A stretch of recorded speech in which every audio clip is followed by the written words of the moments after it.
our newest launch, Much anticipated. Yeah. Methylene blue. Oh, okay. Right. In this adorable little container that you pop open. Yeah, and show how that breaks. You don't have to open it from the top. It just flips open, almost like some Band-Aid containers. You know, can do that, and then you can take a strip out. Super easy. Yeah. And then here's the foil wrap. So when they come in these thin little foil wraps, you open the foil, right? It just peels open. And just for just why not? Just for some viewing pleasure, let's just go ahead and drop that water soluble. Actually, it's really pretty. Water soluble fiber in the water. Yes. So what I first want to talk about is really neurodegenerative diseases and how it's plaguing us. And obviously what we have to work with the drugs on the market, clearly they're not working. Otherwise we would be in a much better situation than we are. Not very promising. Not at all. And it's very sad. And it's something that's always on my mind with aging. It's just because you see people that go through it, your loved ones, your friends, and it's very, very scary. I mean, I think we know at least two handfuls of at least friends, parents, or aunts, uncles. My aunt personally going through this, and it's just a very sad thing. So when it comes to what goes on there, we talk about mitochondrial metabolism. You've heard us talk about mitochondria. Those are the powerhouses of our cells.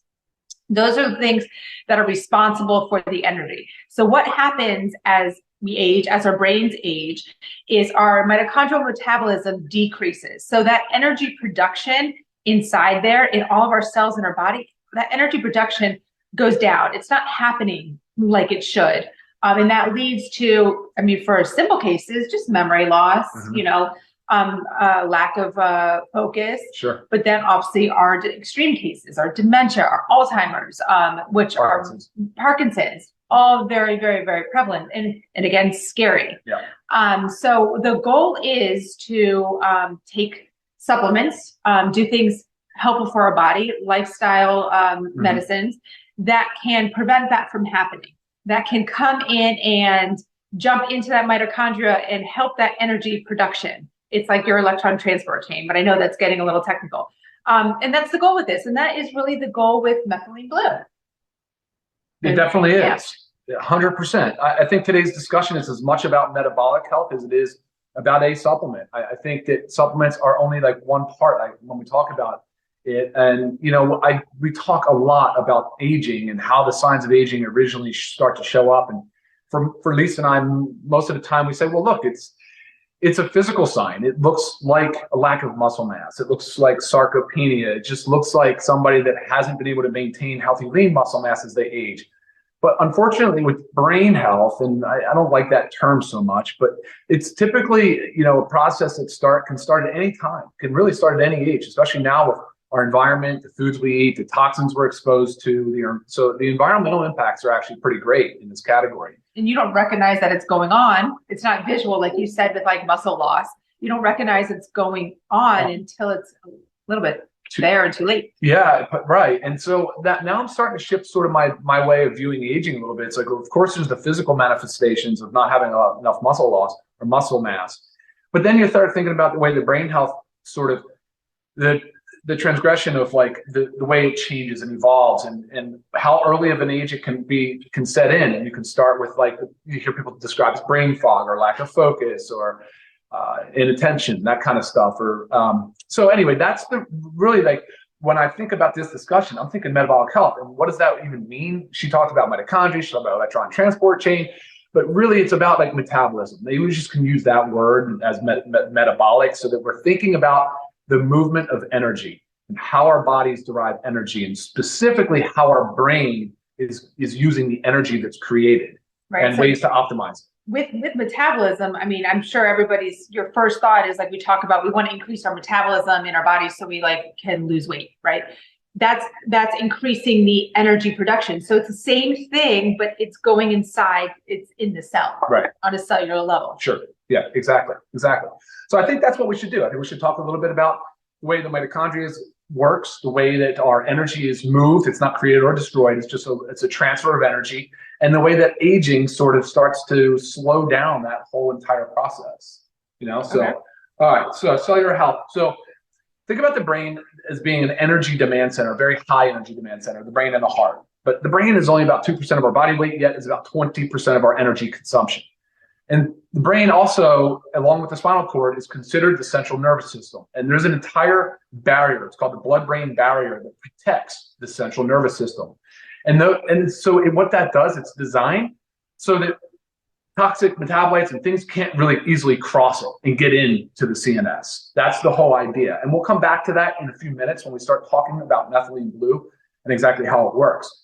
But within the cells, just on a basic cellular level, we learned in like high school biology, I still learned the word powerhouse, but the mitochondria act as powerhouses. That's where the energy is transferred. It gets moved and it gets designed or put into a way that the body can use. So within the mitochondria, you actually have a process called the electron transport chain.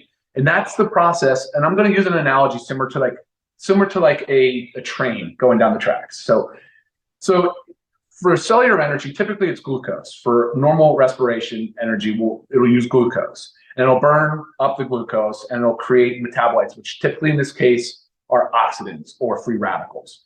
So a train is going down the tracks burning coal. Well, it's transferring its energy, it's making energy, and then it's creating toxic metabolites in the form of smoke.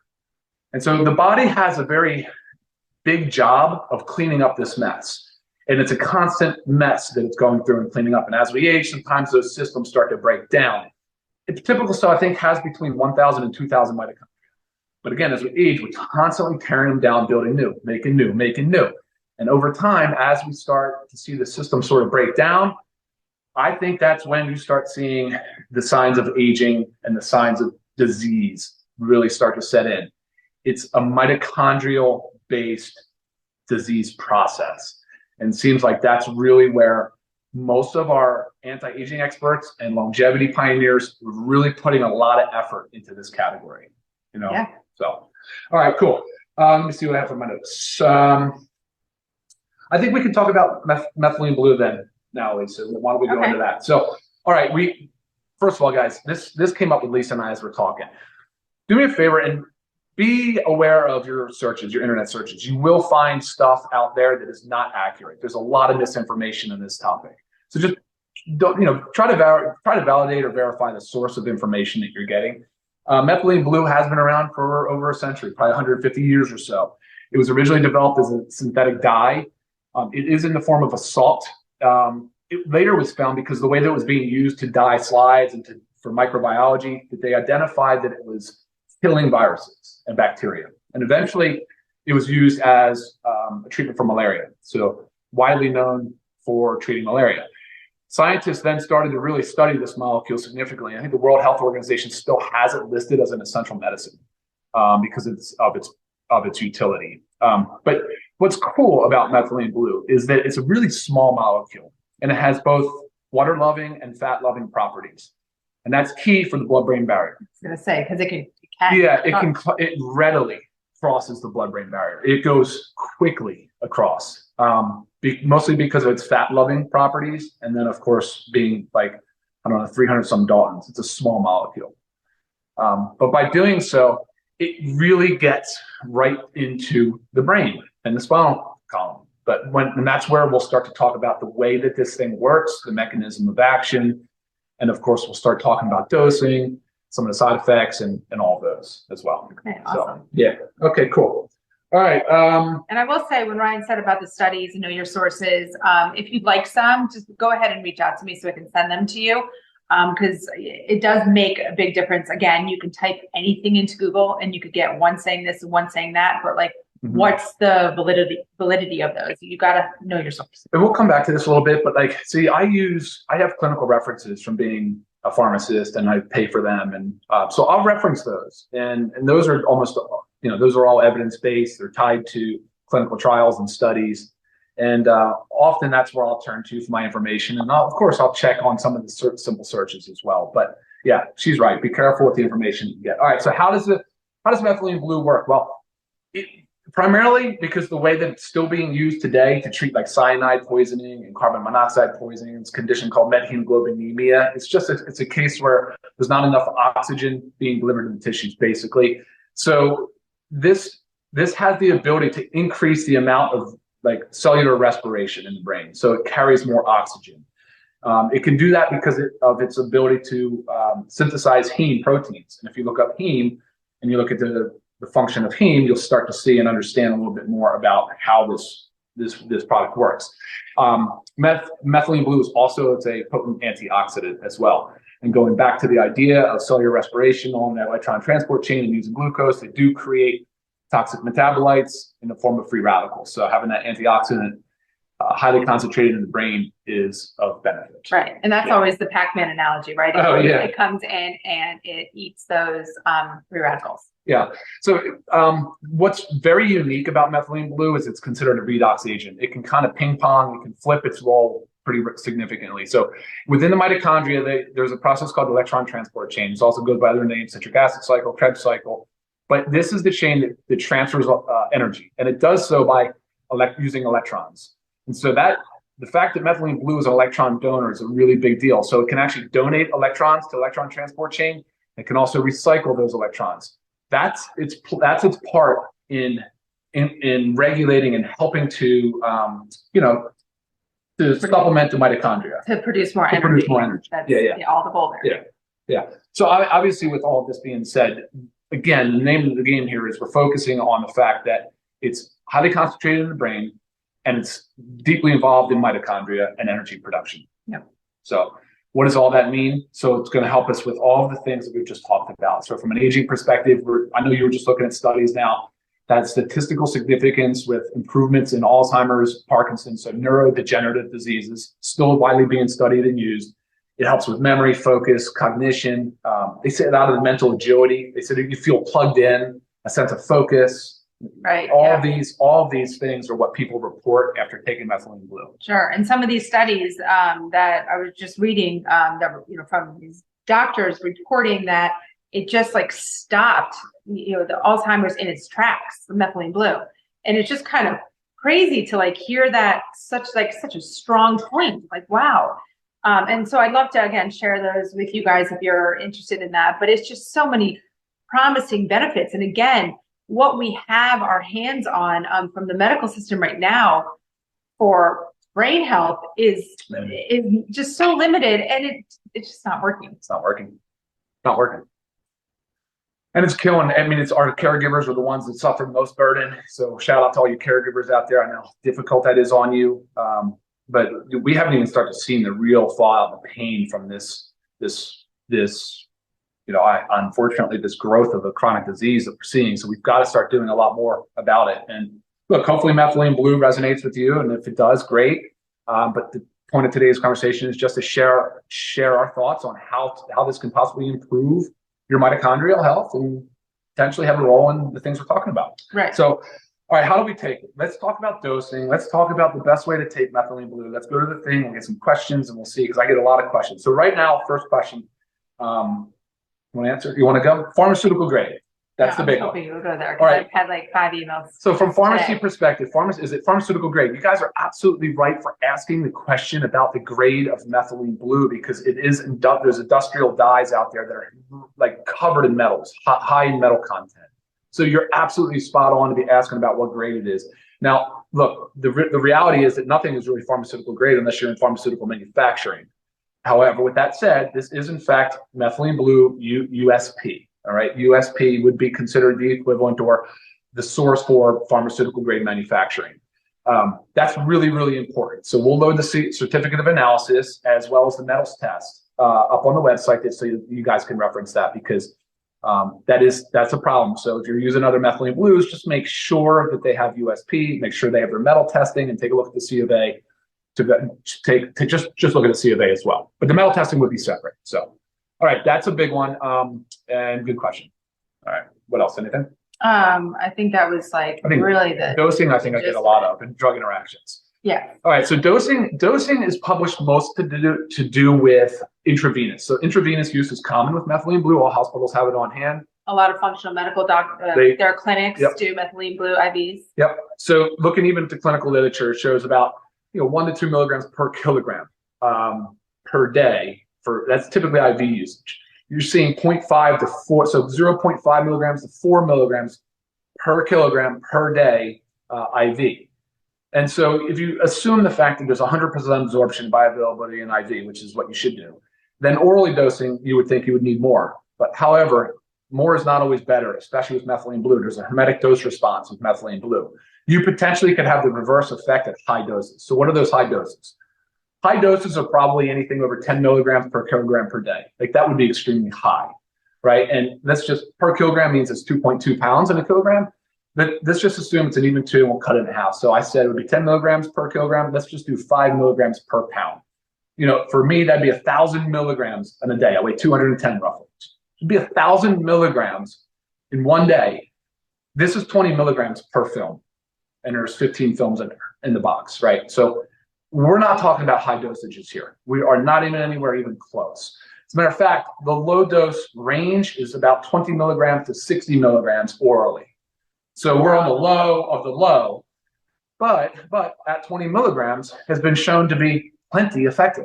That's the point. You don't need to go high in your dosages, and nor should you, because then you can start to run into other problems. So you'll know that, first of all, pregnancy and breastfeeding is contraindicated. Do not consume methylene blue if you're pregnant or breastfeeding. If you have a G6PD genetic mutation, you should not take methylene blue. And if you don't know, that's something you can ask your doctor for, but you know, most people would know. And then, of course, there's the third one, the big one. So what do I do if I'm currently taking an SSRI or an SNRI for mental health or for mood depressive disorder? So the prevailing theory is that this increases serotonin through a mechanism called MAOI. However, that's typically seen in high doses, much higher doses. So at 20 milligrams, the risk, okay, let me back up. The risk would be serotonin syndrome. It's basically when you have too much serotonin and bad things can happen. We're not seeing, I have no evidence, there's no literature, there's nothing to support the fact that 20 milligrams would cause serotonin syndrome. So with that said, I still recommend though, if you're on an SSRI or an SNRI or any type of antidepressants, an MAOI, which you don't see that often anymore, you should still consult with your provider. And if he says no, hard no, don't touch it, you should say something to the effect, well, 20 milligrams orally doesn't seem to be a high dose. Do you have any literature to support that it'd be a problem for me? Because actually what we're finding is that people that are using this that have mental or mood disorders, they're deriving a tremendous amount of benefit out of it. Sure. You know what I mean? So I hate for people to get stuck in this misinformation loop where they just don't know what to do and they get scared and they become paralyzed with fear, you know? And unfortunately, I feel like that's very unfortunate. So anyway, do a little bit of digging. If you need some literature from me, I'll be happy to supply it to you. No problem at all. So again, dosing wise, I think we're in a good situation here at 20 milligrams. It's per film. There's 15 films per box. We suggest using one every other day. That's why there's 15 in there for a 30-day supply. And if you want to take it 15 days straight in a row, you can do that as well. If you want to take it for 2 months straight in a row, you can do that as well. But my message, and Lisa I think agrees, is that we're actually trying to help you restore the normal function of your mitochondria. And this is one part or one, say, like tool in your belt to help you do that. Right. So like, say, I know I've had the question, like, can you just take one when you need a little bit of mood enhancing? Yeah. So one here, one there, one there. Mm-hmm. Sure, you can. But again, the goal is to get that mitochondrial functioning properly to prevent that mitochondrial metabolism, the decrease that happens as our brains age. So it's just like when you take supplements on a regular basis. It's, you know, you're not just taking your vitamin D one day here because you didn't maybe get outside enough. You're taking it to maintain a level. So there's a purpose. There's a purpose. So methylene blue is good in fasting. I don't think I would not recommend this later in the day near bedtime. It doesn't make sense to me. I like it first thing in the morning. Because it does. Yeah, and especially if you're still intermittent fasting, it does increase autophagy. So that's the cleanup of the cell. It's taking out the junk of the cell. So it can help with that process as well. And there's another part to this. I would like for you guys, if it's possible, once you take methylene blue, you can go out and seek natural sunlight. And by doing so, it actually increases this, it provides like a synergistic response to the mitochondria. It can actually help sort of provide more ATP and increase the mitochondria. Right. And if you don't have sunlight, I have had this question a lot. If you have any form of red light therapy access to in your home or in, you know, a facility, that's really where the studies are done on it because that's how it's controlled. But it doesn't have to be a lot. right? Like No. it could just be 10 minutes, a lot of, max. but it doesn't have to be full body. I No. mean, you could just have a little bit of, Couple pounds, there's yeah. handheld little red light things for that people use for, you know, pain and stuff. You could use that red light. It's called photobiomodulation. That's the way that this photon energy from the sun or the light helps increase the cellular respiration and mitochondrial function. So definitely check that out. Within 30 minutes of taking it, go out, you can get 5, 15, 20 minutes of sunlight, just exposing your skin to it. And I think that's good for us as a whole anyway. Right. I mean, I honestly, personally, I love taking it before like a morning walk in the sun. Because during my walks is where my wheels are spinning a lot, you know, lots of thinking and planning and stuff going on. Carrying a rock, yeah. So I really like it for that. It kind of gets it all done. But you know, you do it how it works for you. Again, Ryan said there's 15 films in here, and I'm just going to throw out the price there because to me this is crazy. For members, it's only $12.95. So 30-day supply of methylene blue for $12.95. Crazy. Non-members, the retail price $19.95. Let's talk a little bit about how maybe the blue. Yeah, it's on my tongue. I had mine this morning. Yes, and so did I. So I'm going to show you how ours is different because we're still experimenting a little bit. And if you were on Friday's call, you would have seen how Ben's mouth went. So what Ben did is he put the film in his mouth, let it completely dissolve, but he let it all go in, you know, his mouth. That's going to leave you a lot of blue. If you want that, go for it. But you know, we're typically talking to people and seeing people, and yeah, it's a great conversation starter, but we don't want blue mouths all day. So I'm going to show you mine. Oh, not bad, really not Just much. my very back. So what I did is I took the film, you know, horizontal. I set it down in the back I kept my mouth open. As you can feel, it starts to dissolve on your tongue. I just swallowed water. So it dissolves very, very fast. So I didn't close my mouth, so it didn't go into the saliva all over and get everything blue. So I think that is going to be the way I do it, unless I really want blue. Cool. Yeah. Awesome. So figure out what works for you. Depending on where you place it on your tongue, I think this is a thing too, because obviously our taste buds are all different. They're different sections of our tongue. You might feel a little bit more bitter somewhere, might feel a little bit more minty somewhere. When I put it in the back this time, I had nothing. Right. I didn't even have mint. It was kind of weird. It just was like a neutral flavor. So yeah, it can cause numbness and tingling a little bit. It has a weird. That's completely normal. It will go away. How long does the blue last? 2 to 3 hours. Depends on how you. No, the staining on your tongue. Yeah, yeah. I could think it can last all day. It depends on how it stains your tongue. I mean. And it can cause blue your urine to be green because the blue mixed with the typical yellow. Yeah, completely normal. Normal. Okay. Process. Again, we'll get everything else on the website for your information. But all right, y'all. If you haven't had a chance, get your methylene blue, $12.95 for your members. Bye, everybody. Have a great day. See you soon.